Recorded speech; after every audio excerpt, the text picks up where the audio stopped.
mbokk yi di leen jaajëfal ci seen kóolute waaye tamit di leen nuyu di leen dalal bu baax ci seen émission Tam Tam sur la RTS 2 comme ni ngeen ko faral di amee mardi bu jot tey nag mardi 28 septembre 2021 dinañu ànd ak Ndaly nag mooy Ndaly xol sedd Ndaly bi nga xamante ne bu ñëwee rek danañu bégal ci buzz wala ci musique waaye tey nag dinañu dem bu baax ci musique waaye tamit bu loolu weesoo dinañu ñëw ci cinéma dañ ciy faral di ànd ak Badou ci ay sujet yu am solo ci kanam lay doon mbokk yi dinañ leen fàttali nag ne mbas mi ngi fi toujours kon nag duñu def lu dul di wéyal di respecter rek li nga xam ne mooy digley docteur yi mooy takk suñuy masque raxas suñuy loxo moytu dajaloo yu bari yi waaye tamit dem ñàkku ji surtout nag dem ñàkku ji ndax ñi ngi ci veille ouverture des classes ñu bàyyi ci xel bu baax a baax ñi nga xamante ne rek jot nañu mat nañu ñàkku nañu wéyal rek vaccin yi incha allah rabbi waaye tamit mbokk yi mercredi bu jot dinañ leen bégal ci ay clip waaye tamit dinañ leen gunge bu baax ci seen émission Tam Tam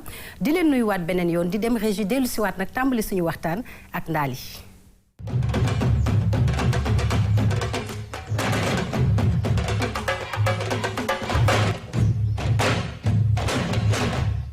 mardi 28 septembre mbokk yi mardi bu jot nag dañuy ànd ak Ndaly nuyu naa la di la bàyyi nga nuyoo rek ci biir buzz tey et musique waaye tey nag musique la yaakaar naa. fay naa la lu bëri soxna Rugi di fay di siyaar sama waa ji Aline Badara Sadia di nuyu téléspectateurs yi ñuy seetaan yëpp saa yu waxtu yu jotee ci Tam Tam ni ñu koy waxee bàkk bi jugati na tey musique la ñuy def waaye du ñu génn ci li nga xam ne mooy safar gi ba tey. xam nga màggal moom dafa am gàttandu. dëgg la am dund ko ci bis bi waaye am gunga ko it. waaw weeru safar gi ci la ñuy ne waxtaanaale aussi li nga xam ne mooy dëgg kàddu yi fa jub. dëgg la te jëm ci ñi nga xam ni mooy ndaw ñi. dëgg la pourquoi ndaw ñi dinañ ko gën a yaatal mais ñëpp la concerné kàddu gi jëm jóge ci xalif général des mourides Sëñ Muntaxa ñu koy ñaanal mu yàgg fi loolu te ànd ak wér. ak bépp kilifa diine évidemment mais màggal gi ren xaw na am particularité parce que gis nañ ci artistes yu yëngu surtout côté religieux bi mais ñoo xam ni tey am nañ sax fu ñu féetee maanaam bokk nañ ci beneen tarixa mais terewul ne bu bis bi jotee dinañ jëmmal fësal bis bi màggal bis bi aussi ci leen yàlla may mooy seen baat bu neex kenn ci ñoom di Sadbu Samb xam nga xaadar la Sadbu Samb moom boo ko waxee rek ñëpp dem ci xaadar yaa muy jànkatu xaadar mais di jànkat aussi boo xam ni moom ci religion rek lay mën yem surtout waaw daanaka boo ko woon tey ci featuring sax dëgg la da lay wax partition duñ ko def musique waaw day doon musique religieuse. waaw bu ma fàttalikoo sax moo fi àndoon ak Titi waaw ci son bu am solo boobu nga xam ne toj na dëkk bi. mooy nabi bi mais da ngay gis ne ci biir woy wa sax waxul Titi. dëgg la Ndey Faatu lay wax. Ndey Faatu turam dëgg la koy du ko sàllantu maa muy teggin gu mu am ci ni muy woyee. waaye aussi muy. orientation xëy na musicale am bëggul génn ci registre bëggul suba ñu koy naan yow saa yi da nga yéeri yaare di booy di wax yéeri yaare maanaam xamoo ban tànk ngay feccee waa ngarale xamoo nooy def ak yooyu noonu mu def hommage bu mu rendre Serigne Touba chaque année nag mu def ko aussi ñoom àlla Jóob dañ koy def maanaam daal léegi gis nañ ci ñoom bu événement religieux amee amul xaaj ak seen te loolu doon na lu am solo dinañ ci ñëw ci kanam évidemment alors Badou dama lay nuyu bu baax di amaat mbégte rek mardi bu jot nga indi sujet yu am solo maa ngi lay nuyu. waaw Rugi maa ngi lay fay bu baax di fay Ndaly di béggee ñëpp ñu ñuy seetaan ci même fréquence même waxtu bi.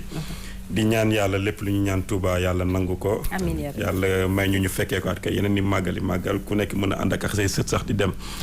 waaw tey nag moom j'espère que def naa on va parler de assistant réalisateur tey ci loolu lañ nar a waxtaanee mu doon beneen branche ci biir cinéma comme xam nga cinéma y a beaucoup de métiers.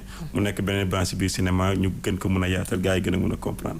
gaa yi gën a mën a comprendre dinañ ci ñëw waaye laata loolu rek danañu attaqué li nga xamante ne mooy musique et buzz tey nag nga fas yéene waxtaane un baobab de la musique sénégalaise ñu naan ko Omar Pène mu marqué des générations nag te ba léegi mi ngi marqué ba tey waaw mais waaju judee moom li may wax ci moom ni njëkk mooy na mu tàmbalee ba tey noonu la mel mooy musique bu consciente musique buy éveillé musique bu responsable musique buy dénoncer mais dénonciation yoo xam ni c'est positif musique bu critique parce que critiquer moom ne veut pas dire toujours loo xam ni dafa négatif wala jugeant mais toujours day mi ngi woo jeunes yi di leen conscient loo ci ki ñu war a doon suba ndax xam nga c'est bien beau de dire souvent rek que yéenay magi ëllëgu yi réew mi yéenay réew mi ëllëg dëgg la ki war a doon ëllëgu réew mi day baax nga xamal ko moom ban taxawaay la war a am surtout day baax nga di ko tegte ci yoon àdduna dafa may façon jàngale léeg-léeg di nga ne nit ki lii mooy A lii mooy B moom mu jàpp ne A ak B ay lettre la te am na noo ko ci ne A nii lay tekki lii mooy njëriñam mën naa ànd ak lu ne B it mën naa ànd ak lu ne waaye boo ko bëggee mu positif day positif ay lettre la te boo ko bëggee dugal ci wax ju rafet day rafet soo ko bëggee dugal ci wax ju ñaaw day ñaaw mais ci que tamit ku nekk xam ni àdduna boo dee ndaw li Sëriñ Tuubaa doon wax sa karaw bu ñuul bu sonne sa karaw bu weex day dallu dëgg la boo dee jeune sa deret tàng da ngay jël liggéey yi Omar Pène way na ko ci benn woyam bu wax ndam di naan jom la jël def ko doole def ko gànnaay jël bañ nelaw def ko gàllaaj macha allah maanaam nit ki am na foo xam ne boo fa tolloo sa avenir yow rek yaa ko mën tabax mais ca ba ngay tabax sa avenir yaa ngi tabaxaale avenir u réew mi ca ba ngay ndaw la ca ba ngay ndaw la lépp ci ndaw la léeg-léeg ndey dina la jur bàyyi jur la ñu jur la fañ la war a juree yar la nañ la war a yaree mais am na ci loo xam ne yaa ko mën a yaral sa bopp nit a ngi ànd ak ay nit ñu nekk ci beneen yoon te moom du ko soppi mukk du tax mu jël yoon boobu mukk am na ci koo xam ne xam na fi mu jóge te xam na fi mu jëm te xam na ne àdduna ay sacrifice kese la dëgg la mais nag mag ñi seeni kàddu parce que ñun ndeysaan dañoo am xaw am malchance li fi mag ñi bàyyi binduñu ko li ci bëri maanaam traduction orale la ñu am te traduction orale souvent day xaw a jaxasoo ci nit ki ni ko expliquer day xaw a jaxasoo te ndaali sax su ma juumulee titre bi nga xam ne moom la ñu war a waxtaanee muy nekkal tiré des écrits de Cheikh Ahmadou Bamba Mbacké mu doon lu am solo loo xam ne est-ce que duñ ko dem seeti dellu si waat gën ci mën a waxtaan foo jaar yoon na ay ca jeex na amul benn buur budul yàlla si turu yàlla mi yërmande te yewen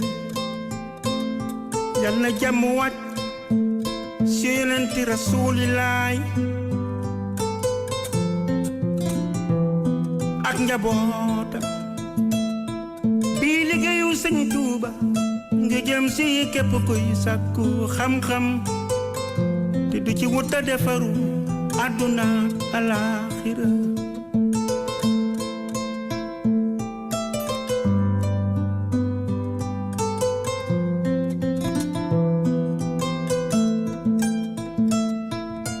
fexeel foo tollu di nëbb sa bopp yow mi sàkku xam-xam nunu ngoy moytuloo sa bopp ak jafe-jafe ak ki nakaram na nga dogu ngir raw sak maas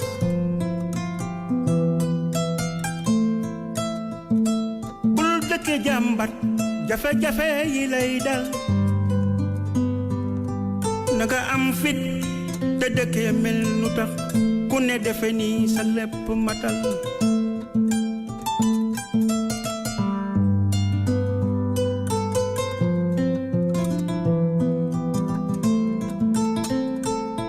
ndax xam-xam duñu ko jagleel kuy jooy xiif xamal ne yàlla day yëkkati jaamam bi dëkke muñ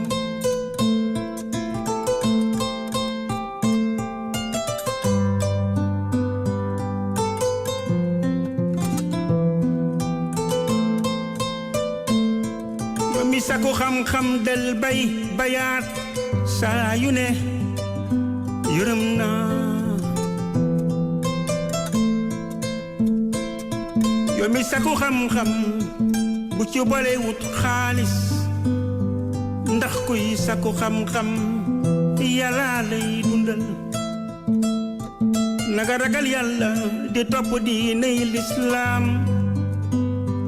ndax ki weddi yàlla ak kiy def moroom jaamam lu bon du masa am xam-xam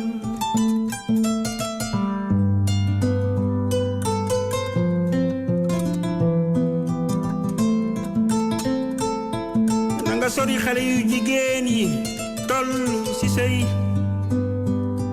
ak boroom jëkkër yi jegaleen dafa lay yóbbu weddi Yàlla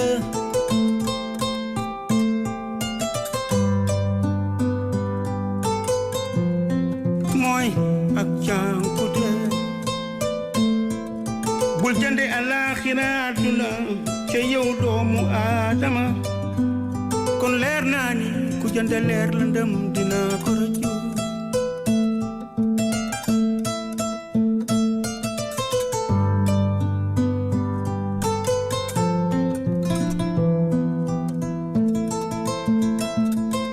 magal naa la yow Yàlla mi léppi doole ju romb lu seen xel mën a fent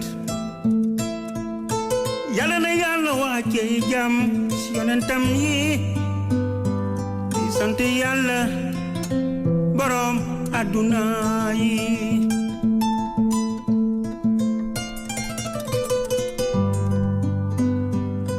sallallahu ala Seydina Muhammad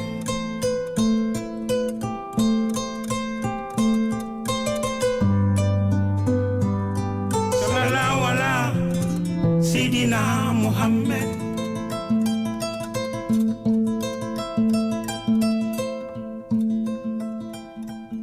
sallallahu ala Seydina Muhammad.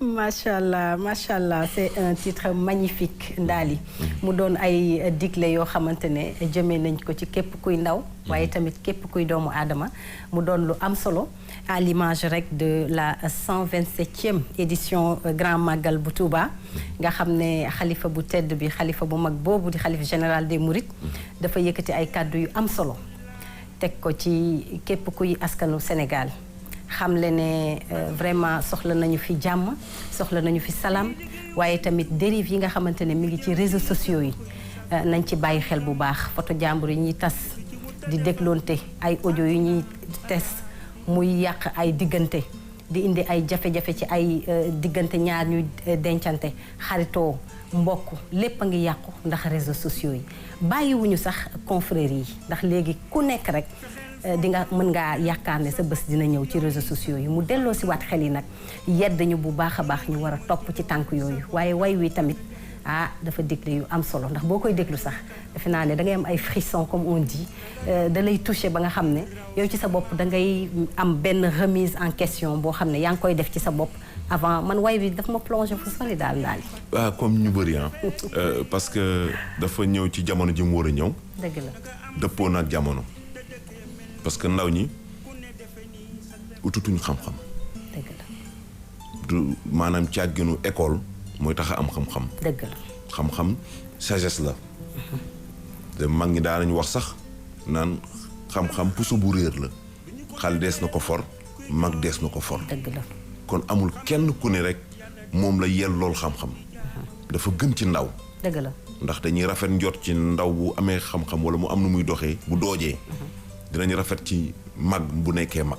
dëgg la mais pourquoi moom mu choisir justement ce message fort là lan moo ko inspiré. li xew li ngay wax ni sëñ Mountakha tey wax na ko muy kersa sax bu may dégg sëñ Mountakha di ko wax. gàcce la ci ñun ndaw tey ñu dem ba àgg ci xalif général des Mourides wala sëñ Babacar Sy Mbaye Mansour di wax ci réseaux sociaux yi fi xew. wallaay. waroon naa mën a ñàkk toq seen nopp. dégg naa dëgg de. Badou doy na waar de war nañ defaraat toogaay. xam nga ay ñoom Omar Pène dañ dem ba dañoo dépassé dimension nekk musicien carrément. parce que lii éducation mënut a weesu lii. c'est vrai que li ñuy wax nii yëpp pour ñu ndaw ñi la quoi mais boo xoolee clip bi xool mise en scène bi sax mu ngi sax soñju mag yi à travers naka la ñu war a mën a comporter ak sa doom yaa ko war a mën a teg ci yoon teg parce que xoolal mise en scène clip bi rek gis na ni paa bi mu ngi wax ak doomam mu ngi koy jàngal mu ngi koy wan yoon bi nga jël ba doom ji dem na ba màgg jël yoonu boppam paa bi toog na xool na ko muy dem xam ne ni c'est le réalisateur qui parle ah ouais, on dirait hein. c'est l'œil du réalisateur non del mooy réalisateur bi donc c'est tellement significatif en plus boo dégloo paroles yi et tout donc ñun peut-être ñun ndaw ñi on doit se mettre en cause xoolaat ni ñun yoon bi ñu jël tey nii ban façon yoon la parce que ñun dañu réer quoi dañu réer tey jii yaa ngi koy wax sutura amatul ñun dañuy weerante réseaux sociaux yi ñun ñoo fa nekk mais ñun ñooy weerante suñu biir maak ndaal yi ñooy def benn affaire ci suuf après ma mère ndaal yi génnee li ma doon wax ni yëpp weer ko après à quelle fin doo sax xam quoi doo sax xam kon tey jot na tey ñu xoolaat suñu bopp xool suñu jëfin xool peut-être nit ñi yaree woon parce que nit ñi yaree woon suñu kër nekk ñu di ko génnee ci mbedd bi quoi ba kenn xamul éducation bi fa lañ ko jëlee donc day baax tey jii nii genre Omar Pène yi c'est malheureusement duñ ko déglu naka malheureusement jeunes yi déglu ñu Omar Pène ñun ñu ngi déglu yeneen hip hop ay yoo xamante ni ça nous sert à rien mais tey jii nii nañ dellusiwaat quoi nañ dellusiwaat ci li ñu moom dellusiwaat ci valeurs yi ñu tënkoon yi ñu suñu papa ak suñu maam yi ñu tënkoon ñu delluwaat ci loolu te def naa bu ñu ci dellusee voilà quoi dinañ mën a tegu ci yoon bu baax. ah oui xam ne surtout woy bu yeetewul diglewul defe naa ne ay naxaate la ndaali. nit lu mu mayee lu ne da cee bëri la. dëgg naa dëgg de. nit bu ñu nee dafa yaru rek daf ko cee bëri la. dëgg la. mais bu ñu demee ba la war a nekk ci biir néeg bi wala ci biir kër ga ñu yóbbu ko ci penc bi ndax réseaux sociaux yi mooy penc yi léegi. mooy penc bi. cité nga benn affaire muy mbirum confrérie yi. dëgg la. léegi da ngay dugg ci réseaux sociaux yi nga gis ku jug saaga ab kilifa. wallaahi saaga ah. wallaahi. c'est tellement grave. parce que moom nee na dafa am lu mu gëm. dëgg la. noo gëmul loolu day nax boppam.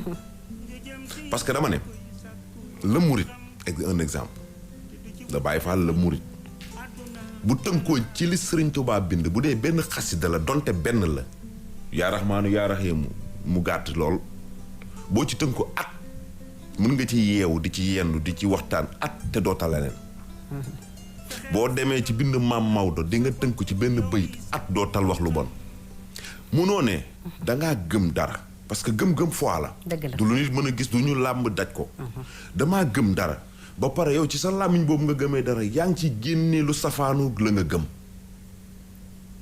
te wér. c'est la question qu'on doit se poser. ah mais ci yàlla la tàmbalee sax. waaw. lakum diinukum waliya diini. loolu la jeex na. nit ki loolu la jeexal na wax. nit ki dafa mel ni ñun concurrence bi ñu bëgg a instaurer. maa la sa sëriñ moo aay sa sëriñ aayul sëriñ si ñoom ñëpp a aay xam nga ndax ñoom ñëpp a aay ñu ngi leen di waxtaanee. te duñ leen waxtaanee ci lu dul yàlla ak yanant Maodo Sénégal la doxee ba Makka ngir aji Seydina Muhammad sallallahu alayhi wasallam ca at yooyu Sénégal ba Makka boo inspiré woo ci moom war a xam ni kon nit ki bu amee pas-pas ak gëm-gëm ci dara day war a nekk ci lu baax ci ji lu baax mais sàkku ji xam-xam nag day tax lu nga warul dugg ak loo warta wax ak loo warta def nga di ko xàmmee di ko ràññee te moo ñu dal jamono ji ràññeetuñu li ñu war a wax ràññeetuñu ñu war a def ku ci nekk jàpp nañu fa mu gën a ñaawe fa mu gën a ñàkk amee teggin nga dugal ko ci TikTok par exemple dugal ko ci réseaux sociaux yi jàpp nga ne yow visibilité boobu ngay am noonu mooy li ndaw am na sama benn collègue bu nekk fii c'est un rappeur ay jamono doon rap mu ne ma keroog daa toog teg benn son bu mu def y a de cela 15 ans di ko dégloog doomam am lu mu ci waxoon benn kàddu nee na bi mu xoolee ni doom ji dégg na baat boobu noonu dafa am kersa ni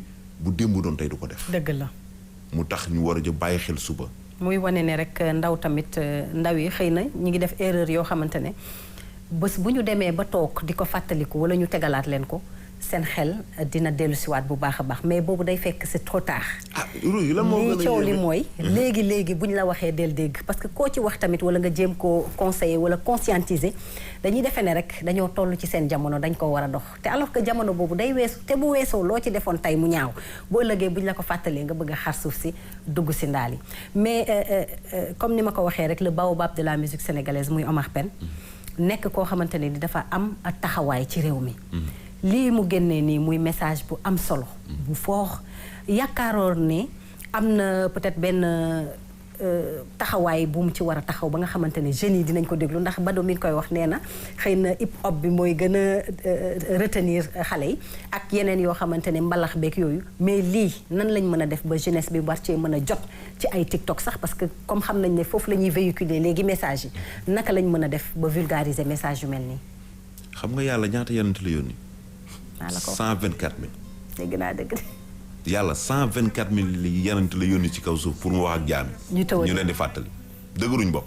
maa la ko wax am déet Serigne Touba 7 tonnes 500 la bind teg Maodo la mu bind Baye la mu bind keneen ak keneen. wallaay. ñu dem ba jamono ji nga xam ne léegi bu njëkk ba sax daa nga am lay doo am foo mën a utee mbir mi da nga ne mënu ma ko gis fii foog nga dem fii. dëgg la léegi sa téléphone yow mën nga gis lépp lu baax Omar Pène lii mu woy mooy lii ñuy waxtaanee ni moom la ñuy def ñun buñ ko defee keneen def ko ñu koy waxtaanee. def ko ay plateau waxtaanee ko ci rajo yi. dëgg la jël ci benn wax ndax kun kaati mën la ko jëlee téere bu Sëriñ Tuubaa bind la. macha allah. di wax ak jeunes yi Sëriñ Tuubaa bind na ko bu yàgg. ay jeunes a ngi koy jàng. dëgg la te duñ ko jëfee. li am solo nag jamono ji mooy. Badu wax na ko léegi gis nga sa nopp ji nangam na ngay layoog moom bu yomal xiyaamee. fexeel ba loo ciy dugal mu lay jëriñ te Sëriñ Tuubaa nee na li ëpp solo ci àdduna nag mooy waxtaan. nit war naa jomb ñàkk jotam ci lu amul solo.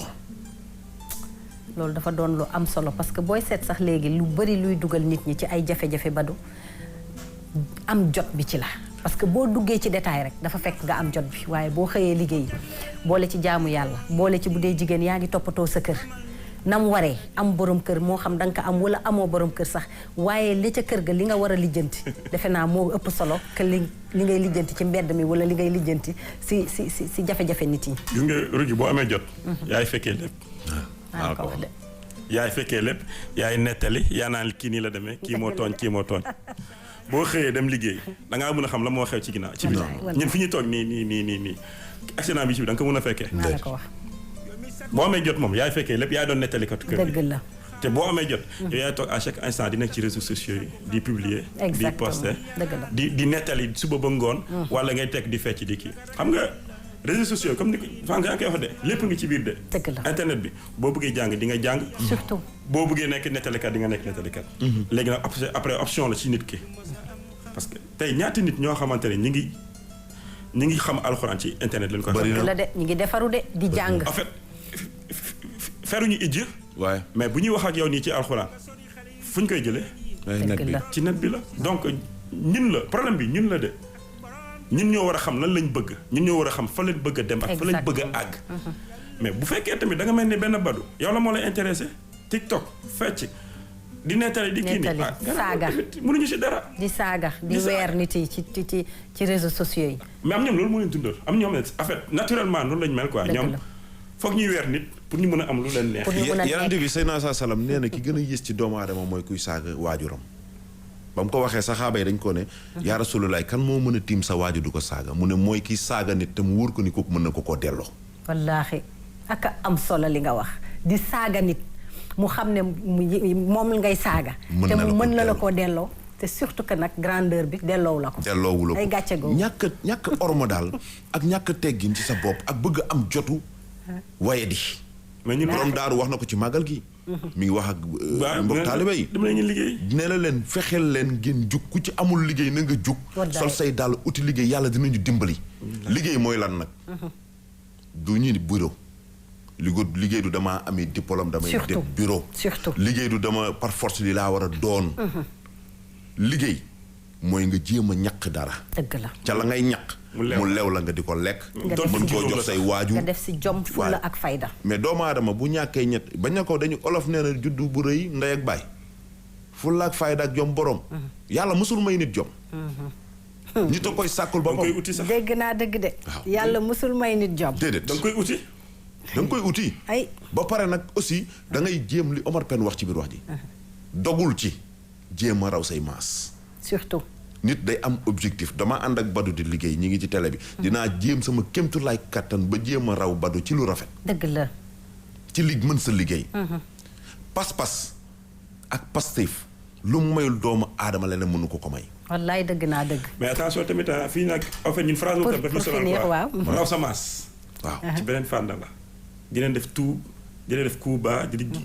ah dañu am problème concurrence ëppale sa maas dañu am problème. non olof lañ déggul de ëppale sa maas. ëppale wërsëgu yàlla la. ku ne la koy may nit tëdd na fa muy tëdd. ëppale ñëpp. dëgg la. xabi laam bi def TikTok da doon liggéey. waaw. Covid bi ñëw mu ñàkk liggéeyam toog këram. toog këram. di TikTok mi ngi fayeeku lu musul am ci liggéeyam. wallaay loolu wërsëg la. waaye raw say maas qualité la jikko ju rafet la. dëgg la de.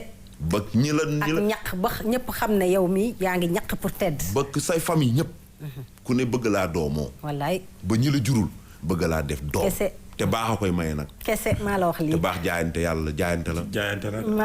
maa gëm loolu nañu góorgóorlu rek gën a jéem a dem li ñu nekk rek ku nekk la mu nekk yi xam nga ko jéem ko jëmal kanam rek bu ko defee Sénégal gën a defaru ndaw yi gën a defaru ñu doon ay royukaay ci ñëpp dañuy dem régie dellu si waat daal di wéyee suñu émission rek ak cinéma.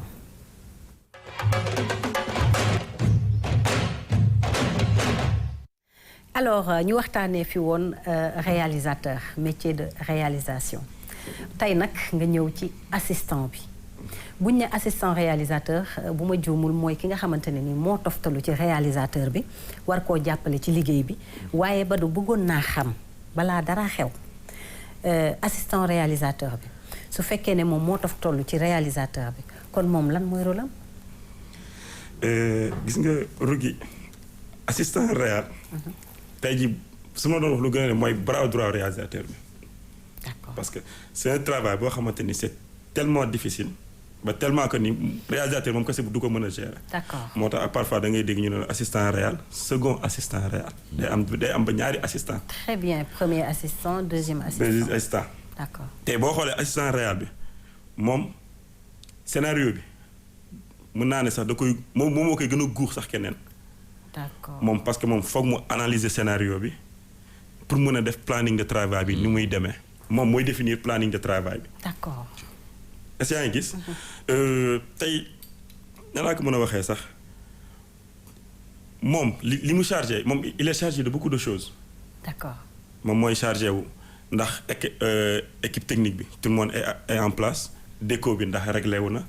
acteurs yi keneen ak keneen ndax lépp réglé na pour réalisateur pour ñu mën a ñëw def liggéey. d'accord kon mën nañ ne moom mooy coordonner avant le réalisateur. waaw moom tey tegu. moom ci kaw plateau. ci kaw plateau moom mooy coordonner ñëpp ki nekk képp bépp participant ci kaw plateau. très bien il est le lien entre réalisateur bi équipe technique bi ak acteurs yi. très bien. moom tey jii nii nan laa ko mën a expliquer carrément sax pour mu gën a yomb. mu gën a yomb en termes simples. planning bi bu ko tegee. moom on est obligé di ko suivre parce que moom mun naa ne moom mooy joxe ordre yi à part ordre bi muy jógee ci réalisateur am parce que moom lépp lu mu définir rek moom mooy base de travail yu.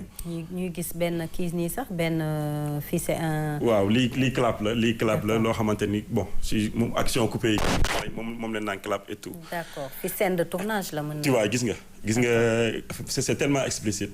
di nga koy gis ñi nekk si yow tamit yëpp ay assistant am lañ. d'accord. ñoo koy jàppale ci li muy nekk parce que assistant bi boo kiiyee comment dirais-je. ay man mooy seconde meewu réalisateur. mooy seconde mais moom en fait il est plus moom moo gën a nekk en lien. ci acteurs ñi fa nekk ñëpp. équipe technique bi que réalisateur. parce que moom mooy cordon ombilical bi. intermédiaire la en quelque sorte. waaw kay nag tur beeg moom mu lay waxee intermédiaire parce que moom mooy cordon ombilical bi. moom mooy régler décor yi. mooy régler acteurs yi. te moom boo xoolee sax travail am ça commence avant même plateau tournage. d'accord. repérage bi. mooy chaque séquence moom mooy indiqué lieu bi lañ ko war a defee. moom. dina ñëwaat chargé wu ci repérage beeg. bu waree am figuration ci le plateau bu waree am figuration moom mooy dem gérer ji ko ñëw teg bu ñu amee benn espace à louer benn studio bu ñu war a dem loolu lépp moom moo koy gérer. et le casting. non casting dafa am directeur de casting. d'accord kon loolu bokkul ak moom. d'accord directeur casting bi nag moom mooy def casting après mu ñëw soumettre leen. d'accord ñoom ñu ñëw xool.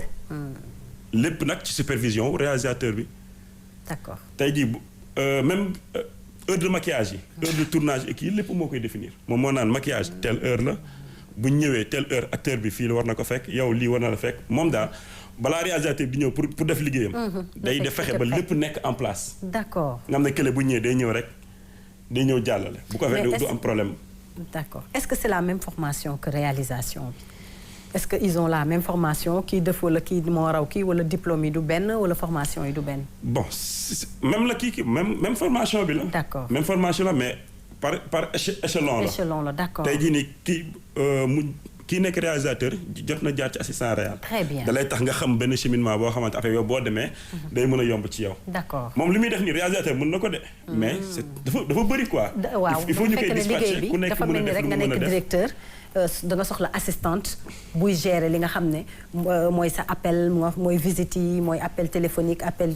visite physique yi wala. c'est tout à fait ça. maa ngi doog a c'est tout à fait ça comprendre daal dafa mel ni métier cinéma. bëri na ay ruq-ruqaat de. non chaque jour saa yu waay waxee rek. di nga ci xamaat leneen loo xamul woon wala boog di nga xam loo daa xam da nga ko daan gis te xamoo lan mooy njëriñam.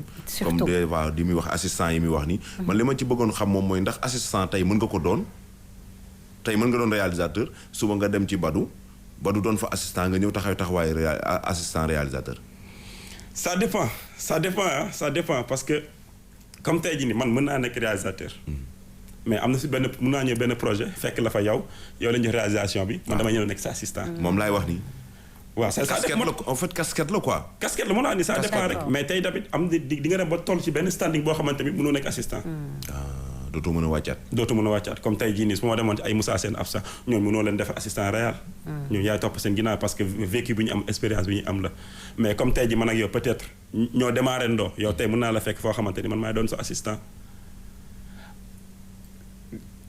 am na niveau boo toll te mënutoo wàccaat.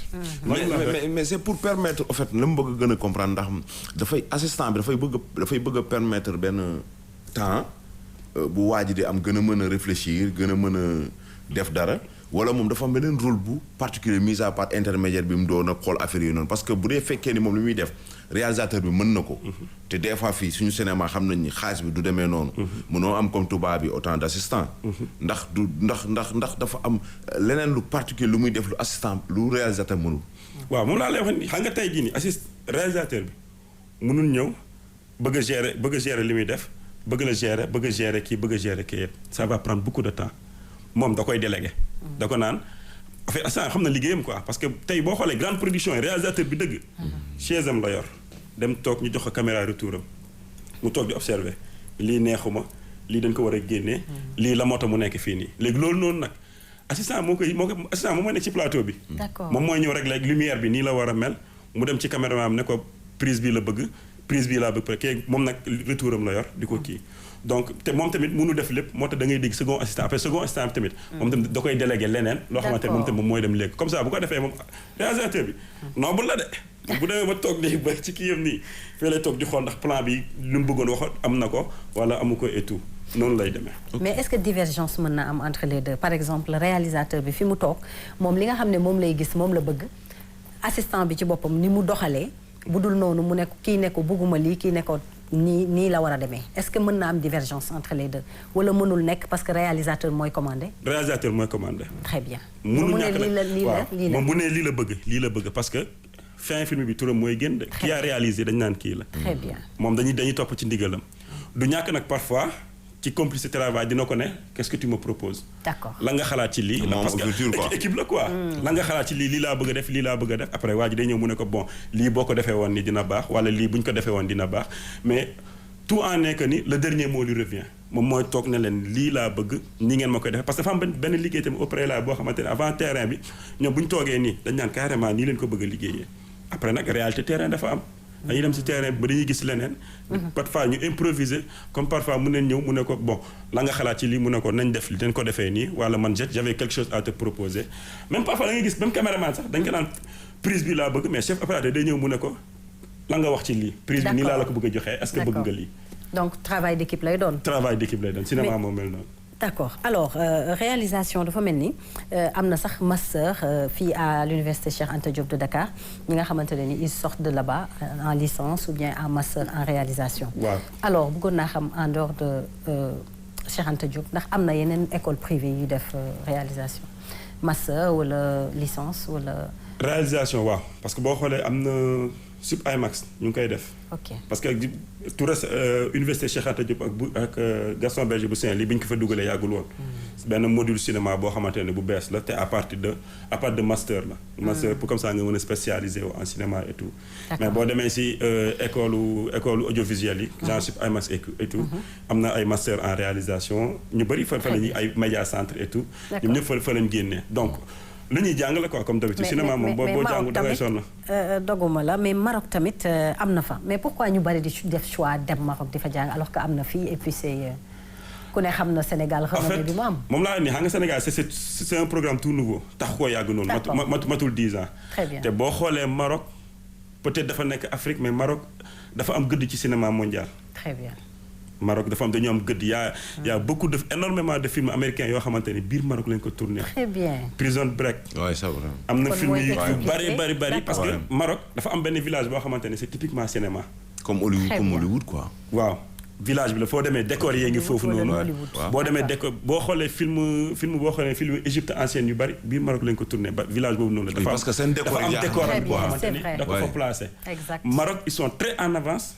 si dans le Sur monde le du cinéma cinéma. fii en Afrique bokkuñu sax. très bien. ñoom moo tax ñoom gars yi dañuy préférer boo amul moyen peut-être dem France wala dem États-Unis tu préfères dem toog Maroc fi la foofu la gën a mën a yombee. que boo demee États-Unis wala France. surtout. te voilà quoi ñoom c'est école de renommée la te gars yi voilà ils sont tellement sollicités de par tout le monde. alors pour finir juste lan moo tax est-ce que assistant réalisateur je veux dire mën na nekk fii assistant. kii xaw na poser question bu mel noonu ndaali sànq. mën na nekk assistant réalisation fii ñëw nekk ci beneen production le réalisateur même c'est possible non. c'est très possible. d'accord parce que assistant réalisateur mën naa ne expérience de plus la rek. pour mën a boo xasee ba nekk ci kaw pour gën a mën a comprendre. ay échelon la tey jii même kii def script. même kii def script. bu ci yàggee ni ba yàgg expérience yi mën na dem ba nekk assistant réal. très bien boo nekkee assistant réal après da ngay nekk benn réalisateur en général après boo toogee. après noonu lay demee rek yow bu tey jii mën nga dem ba nekk. mais assistant mën ngeen dem ci benn affaire assistant réalisateur bu ëpp xam-xam réalisateur. parfois dafay am xam-xam moom comme ni nga ko waxee rek. waaye dafay yaa koy dem uti ji. d'accord boo doyloo ci li nga doyle mën nga daje koo xamante ne moo la ëpp xam-xam. te kee mooy diriger. donc da nga koy nangu di laaj sànq du am divergence kii xam ni kii moo ko ëpp xam-xam wala ñu nekk ci produit yëpp xam nañu kii ëpp xam-xam. waa ji toog ne ci kaw. day am moom la ah nii mais après yow nit ki tamit yaay am. su dee am nga humilité. yaay am humilité nga xamante ni kii mooy sa collaborer. patron nga nangoo la ok. mais tamit du ñàkk mooy li ma la wax rek parfois di nga ñëw ngeen ne ko man nii laa ko gisee woon proposé naa la lii ak lii ak lii moom tamit boo am grandeur mu ne peut-être lii moo gën a baax li ma xalaatoon ñu avancé. Ok. en fait travail d'équipe la rek tant que soudé ñu tant que amul unisson nii moom tamit mooy loolu de. ok macha allah amatina solo comme d'habitude dañuy profiter rek di def un clin d'œil à tous les réalisateurs de la maison de la RTS2 et du groupe RTS en général. non di leen di nuyu ñoom ñëpp di leen jaajëfal ci seen taxawaay. alors wala dañuy may dem mun a régie dellu si waat daal di wéyal rek ba tey ci tam-tam bi.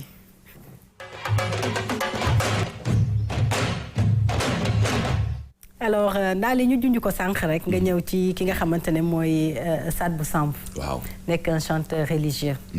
nekk aussi koo xamante ne ni bon su ma koy wax xam naa ne bu ma kenn sànni xeer nag. waaye macha allah il est bien day sañse ba rafet. il chante super bien. baat bi neex na te nag wax dëgg yàlla yiw na comme ni nga ko waxee sànq. du duggal boppam ci yoo xamante ne ni jaarul yoon ñëw nga ci sànq. yenante bi Seydina salaam ñëpp ñun jullit ñëpp xam nga yiwa ñu war. rawatina ki nga xam ne dafa jël yoon ne da koy tàgg nag. dëgg la. booy tàgg yenante bi ci sa comportement dafa am noo war a doxee. dëgg la surtout. ndax lu fiir la tàgg ko lu fiir la beneen bi aussi moom mooy tarixe bi mu bokk di xaadiriya noonu la mën a mel ndax it baayam ci loolu la nekkoon. dëgg la. dafa juddu fekk tabale ci kër gi mu sellal ko nag ba comme ni nga wax ni moom la ñëpp am ci moom image boobu. ku ko ne jàkk xam ni kii ku sell. dëgg la. ndax yeneen bi dara da ko raxul. du mbiru saayir yëg-yëg la gaa mais boo demee ba di ko tagg tey boo xoolee le groupe là bi nekk Tunisie te nga xam ne ñoom it yeneen bi rek la ñuy woy nga xool yeneen jàngkat yi nga xam ne ñoom yeneen bi rek la ñuy roy koo ci ne jàkk di am sikki sàkk ci moom xoolaatal ay mbiram ndax kii nga xam ci leeram la yàlla sàkki bépp leer non boo koy tagg nag te leeroo war nañ xool say mbir. dëgg la te muy éloquence bi nag moo ko incarné. surtout moom moo ñëw def mbir mi métier. bu njëkk ba dañ daan tagg rek yem ci cant yi jeex na. moom dafa ñëw def ko métier. macha allah moo tax it inspiré na ñu bari ñu dem xooli clip bi del si waat.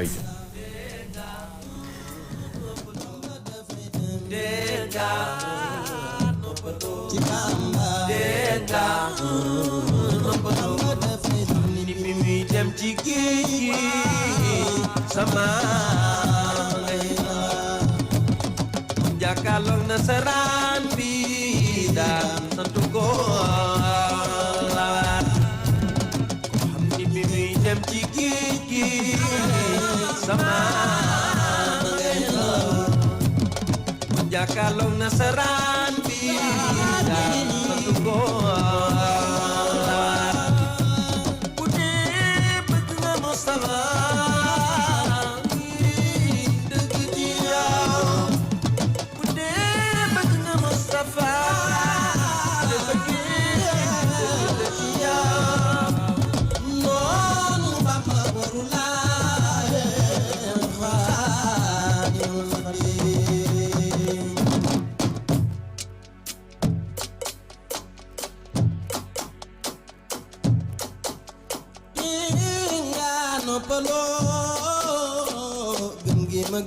Serigne Touba dara du ko dindee nga ngi ma gëm Samba dara du nee nga man riir na bàyyi ma Serigne Touba ngi ma dindee nga ngi ma gëm Bamba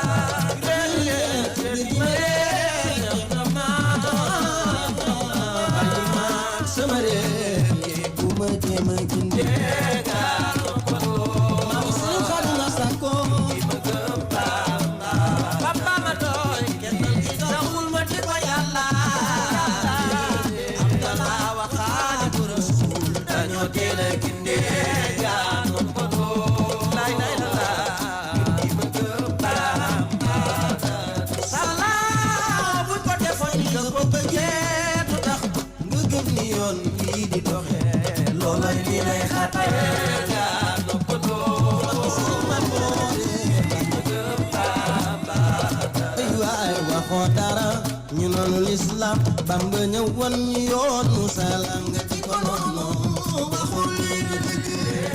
macha allah c'est magnifique comme niñ ko waxee sànq rek moom xaadir la mu ñëw way ci Cheikh Ahmadou Bamba Khadim Rasoul muy wane ne rek Sénégal benn bopp la kenn mënu koo xar ñaar tarixa yëpp benn lañu waaye day wane ne rek sellaayam ba tey parce que nit bu sellee ci xel sell ci xol rek dara du ko tëx fu mu dugg rek yoon la. Mamour Anta Salim Mbacke waajuru Serigne Touba xaadar la woon.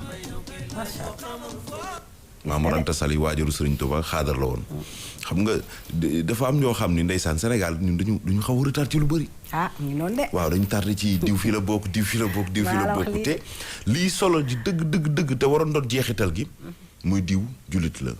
kese. diw doomu aadama la. ndax wala xar karab naa ngir bànne aadama gi Serigne Touba moom la wax amul sax xaaj ak seen xam nga Serigne Touba wootewul tarixa muridisme muridullah yoon nga nam ma jëm ci yàlla képp ku jëm ci yàlla ca nga bokk. wallaay. kon yeyoon na ku ne woy ko. dëgg la. yeyoon na aussi ku ne comprendre parce que ci biir woy bi mi ngi koy wax naan sëñ bi ñëw gindi ñu yow nga di ko noonoo. mi ngi koy wax ci biir wax ji boobu mi ngi interpeller ñi inconscient parce que yenn inconscience la. dëgg la. ndax màggal gi di nga ci gis kuñ bokkut ak diine. dëgg la bu baax sax. jaayante ci loo xam ni ki ngay wax kiy woote nan Baay Faal laa du ko ci jaayante. parce que kooku comprendre na lan mooy soloy màggal gi wala comprendre na lan mooy àdduna. dëgg la. gis nga mbirum diingat mbirum weddi nit. ñàkk xam-xam fa la tàmbali ci doomu aadama. dëgg la. te Sëriñ Tuubaa jàngale nee na. bis boo toogee ba ñu wax la loo xamul ne lott naa ci waaye bul ne amul. dëgg la de dégg naa dëgg de bis boo toogee ba ñu wax la loo xamul ne lott naa ci. waaye bul ne amul ba du loolu dafa doon wax ju rëy de. ñun ñoo dëgër bopp man dama ko yàgg wax quoi ñun ñoo dëgër bopp. boo xoolee muy Serigne Touba muy xaadir beeg Layeen beeg. ñun ñëpp fa yàlla la. en fait foofu mooy mujjantal bi. ñoom sax nii la ñu def ci seen biir. bëggante jàppante ba nekk mbokk ay mbokk lañ. ay mbokk lañ am ba nekk mbokk lañ ay mbokk lañ. Maaram Mbàkke ngay wàcc. ay mbokk lañ ñoom tey jii. boo doon tracé nii ñoom ñoo bokk. bien sûr. mais man maay toog gis ndaa li xeebal ko ci li mu gëm. jàpp ni man li ma gëm mooy dëgg. te teguñu ko fenn de. non ci bakkan la rek. ak ci dof-doflu. waaw man si noonu laa ko tuddee. umpale day am. ak ñàkk xam te ñàkk xam xam nga ñàkk xam moo waral lu bari. ñàkk xam moo waral lu bari ñàkk jàng parce que boo jàngee xam ne yoon yëpp a daje. mais ñun dañoo jàng. dëgg la moonte sax am nañu jàng de. dañoo ràññeewul. jàng ba pare di dox ci. am na ñoo xam ne ba ñuy jàngi alxuraan sababuñ ci yeete wala gindi. xam na lañ ci sabu moom xëccoo am dafa ñu mën a xëccoo wax. waaw dëgg la. dafa am ñoo xam ne rëy wax ma wax waaw mooy wax ji ku ko wax ma wax. lii gëm naa ko gëmuma lii waaw werante lii dëgg la lii du dëgg am na ci ñoo xam ne lu ñu gisul gëmuñu ko te yàlla la mu nëbb moo ëpp li moo ëpp géej gi rek misaal la. dëgg la. chaque jour ñu romb corniche bi tiim géej gi te doo gis jën gi biir. maa la ko wax bu ko mool ba nappul mënu koo teg bët. teewu yow am nga wóor na la jën a ngi ci dund wala leneen ak leneen loo xam ni. du maa la sax ko wax jën de xamoo ko tànk duggoo ci biir. nit ki boo toogee li xew suba sax kenn xamu ko. te pourtant mi ngi nëbbu te bu subaa ñu teg ci suñuy bët. bëri na man ci man nit ki boo xoolee sa bopp rek. doy na misaal. soxla ngay uti kii waay sa bopp rek. kese la moo ñuy fonctionnel la. waaw kese. yàlla rek. la mooy nga xool nga nekk ndaw jékki-jékki def nii. yàlla la moo ko def. mu doon rek ay message yoo xam ne ndaali jar nañu ci bàyyi xel parce que booy seet sax dama gis kilifa gu mag tamit ci màggal gi. muy maam Thierno Birahim Mbacke. ndaamal daaru mooy sëriñu ndaw ñi. sëriñu ndaw ñi wala ñu wax borom daaru. dafa am message bu mu leen lancé. ci liggéey. waaw ci fexe baraw say maas. waaw. ndax ku nekk bu amee taxawaay boobu. defe naa ne kenn du des ginnaaw de. te bu kenn desul ginnaaw Sénégal du des ginnaaw. te da koo njëkkee moom.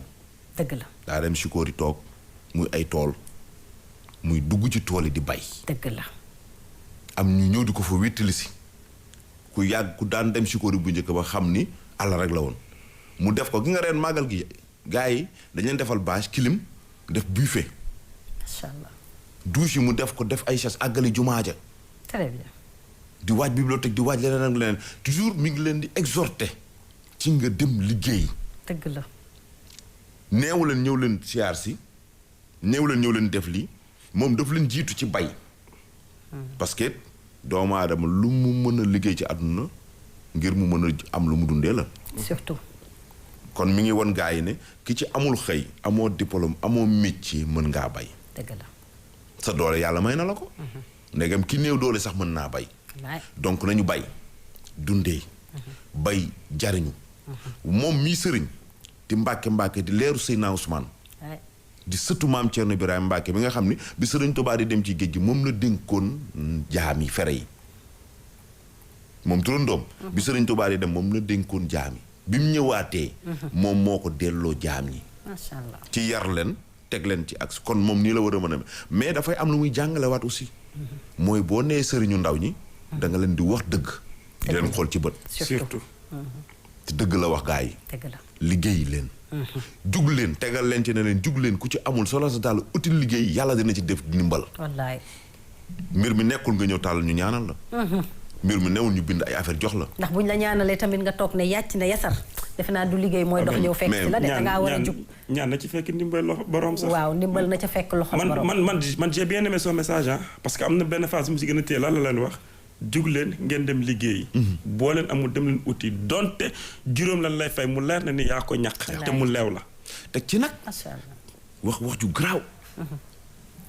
na ngeen delluwaat dolliwaat pas-pasuwaat fonk seeni waajur. surtout loolu.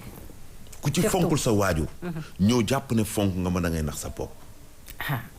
fonk leen seeni waajur ñaq leen jox seeni waajur. util leen teral seeni waajur ba pare na ngeen nag bàyyi nee na ngeen bàyyi yenn comportement yi.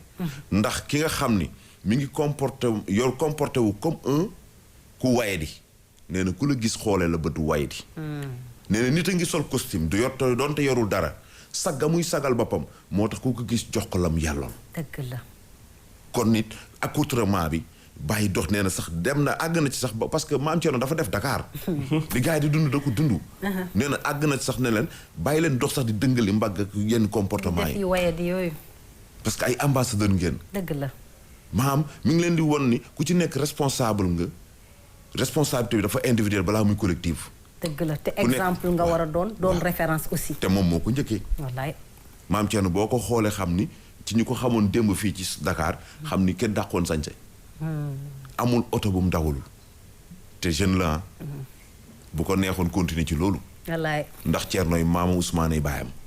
muy rakk Cheikh Modou Kara. mu fekk kon si rek. bu demee ni tey dem ci tool ya toog fa. di woo jeunes yi ñu liggéey neewu leen kaa leen ci tool yi. waxu loolu de dem leen liggéey. dem leen liggéey te taral seeni boo waajur. mënti am ñàkk jëriñu day fekk si rek message bi nga xamante ne moom la Omar Pène wax sànq. ci titre bi di nekkal doon tamit message bu am solo ndax lii yépp ci biir message bi la. àdduna daal rugi boo bëggee dégg dëgg. gémmiñ ñaar rek la mën a wax. liy jariñ mbaa liy yàq. wallaay. te nag ñoom fi ñu taxawee. defar lañ mën. maam Thierno nag lii bettuñu ci moom. ndeysaan.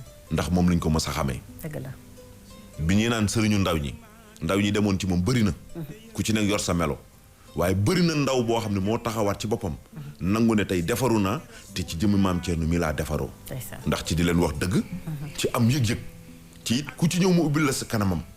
maanaam fermé wul ba boo koy seet da ngay ragal. yaatu na oyof na mais toujours mi ngi yéen ñi ci ne. dellu leen àdduna message yooyu moo fi war a jàll ba jamono pare ji. naan dee leen rey dee leen rey nañuy bëgg. na yëpp di bëgg mais nañuy bëgg rek. xol sedd am na lépp teraanga la am na lépp teraanga lépp teraanga la Xol man sedd. boobu man daf ma neex man boobu moom daf ma neex man mbégte mi moom man ci laay naage moom franchement stress bi Parce tubaab que- bi di faj. exactement stress. naqaru xol a koy def. kese. maa la ko wax bëri na fi koy gis muy jàmbat tawat billaay naqaru xol a ko jàpp. ak ñàkk adduna bi bëgg yàlla sa xol. teguñu dara lu diis. wallaay même bu dee da ngaa ut sa dugub. defar ko ba mu naay def sa fonde bu neex. bégal béykat. ndax am na ku tëdd hôpital. macha allah raakool lañ ko branché te mënta lekk. wallaay ab cant la daal mbégte. cant la sant yàlla cant mi la la may. ba bàyyi la nga tàggoo rek ci cant gi waa mais santati ci fekkee bi. dem nañ ci jàmm ñëw nañ ci jàmm. ñaan yàlla ku nekk la nga fa ñaan. yàlla na doon li gën ci yow ba pare. ah oui amiin amiin yaa rabbi bu doone li gën ci yow. na la ko suñu borom may. nim ñu may ñu fekkee ko ren ndax ñi nga xam ni daaw demoon nañ te demuñu ren. yàlla moo ko mën. dëgg la am nañ ñu ci ñàkk seen bakkan ci yoon wi. ñu ngi ñaan suñu borom teeru leen gën gaa jënd di massawu seeni famille. ndax it gars yi jéem nañ nag ren moom comportement yi tali vraiment rafet na. dëgg la respecté nañ mbir yi waaye bakkan moom foo mu rotee rek lay rotee. dëgg la di ñaan suñu borom defal ñu tawféex. yokkuñu. def ñuy dëgg-dëgg taalibe. amiin yaa rabbi te it dimbaluñu ndimbal la nag ba li ñuy wax ni ñun. jëf gi tàmbalee ci ñun. wallaay dëgg la bu ku ñu gisit xam ni ñii kat seen waxi tey. ak seen jëfi suba moo dëppoo daal. méngoo na macha allah Badou merci beaucoup amati na solo waaw dañu ñaan yàlla rek yàlla may ñu dégg ak topp. amiin yàlla dolli ñu sutura may ñu lu ñu mën a tiitaroo fii ba ëllëg gannaaw ëllëg. dëgg la waaw ndax def naa ni nga yeewu rek nooy yëg ni sa cër yëpp ngi marché loolu rek jar na sant yàlla lu bëri lu bëri waaw ñu ngi béggee ñëpp di siyaar ñëpp ñu ngi toog di ñuy seetaan di joxewaat encore rendez-vous comme d'habitude rek même heure même fréquence même lieu. incha allah même heure même fréquence même lieu jàpp leen ne mooy la RTS 2 toujours ngeen koy seetaan à 21h du lundi au vendredi bu leen fàtte nag suñuy plateforme digitale Facebook YouTube Instagram mën ngeen ñu faa koj saa su nekk saa su ngeen ko bëggee mbokk yi dañ leen di jaajëfal bu baax a baax ci seen teewlu ci RTS 2 waaye bu leen fàtte suñu programme dafay wéyandi li des ci guddi gi ñu fanaan jàmm ba suba ak jàmm sur la même heure à la même heure sur la même fréquence jërë ngeen jëf